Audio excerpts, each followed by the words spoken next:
ఆలూరు నన్ను నిలబడవచ్చు, నిలబడితే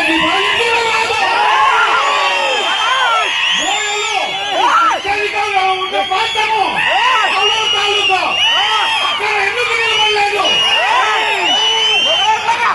అక్కడ ఒక సాధారణమైన వ్యక్తి, ఒక సౌమ్యుడు, ఏ మాత్రం పలుకువలేని వ్యక్తి విరుపాక్షి గారు నిలబడ్డారు.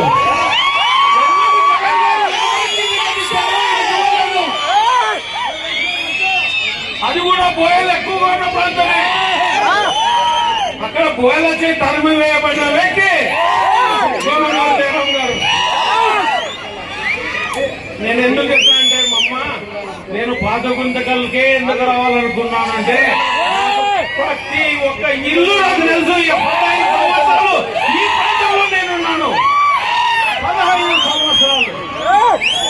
15 సంవత్సరాల్లో మీ పిల్లలు, మీ బిడ్డలు నా దగ్గర చదువుకున్నారు. నాకు తెలుసమ్మా, మీరు దయచేసి మోసపోకండి. ఇంకొకటి, వైవిఆర్ అన్న గారు 13 మంది కౌన్సిలర్లు ఇచ్చారు మీకు, బోయవారిని. అంతేకాకుండా ఒక చైర్మన్ కూడా బోయే వ్యక్తి చేశారు. ఆయన కూతురు కూడా వైస్ చైర్మన్ చేసి ఒక బోయే వ్యక్తిని చైర్మన్ చేసిన వ్యక్తి వైవిఆర్ గారు. ఇంకొకటి, నువ్వెందుకు తెలుగుదేశం పార్టీ నుండి వైఎస్ఆర్కి వచ్చారని మీరు కూడా అడగవచ్చు. నమ్మకం అనేది ఇక్కడ దొరుకుతుందేమో. 18 సంవత్సరాలుగా అక్కడ పనిచేసినాం. 42 సంవత్సరాలుగా మా పేరెంట్స్ అక్కడ చేసిన పని చేశారు. కానీ ఇంతవరకు మాకు ఏమీ దొరకలేదు. కనీసం ఇక్కడైనా మాకు ఒక ప్రశాంతత, గౌరవమైన దొరుకుతుందని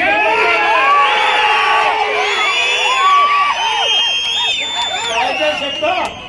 మీ ఓల్డ్ గుంటకల్ ప్రాంతంలోనే ఉంటా, ప్రతి ఒక్కరి ఇంటికి తిరుగుతా. ఇక్కడ నుండి వలసలు పోతున్నారు. దయచేసి చెప్తున్నాను, ఆ వలసలు వద్దు. అవి తాత్కాలికం. కొంటే ఒకరిని కొంటారు, మొత్తం పాత గుంతకలు అందరినీ కొనలేరు ఎవరు.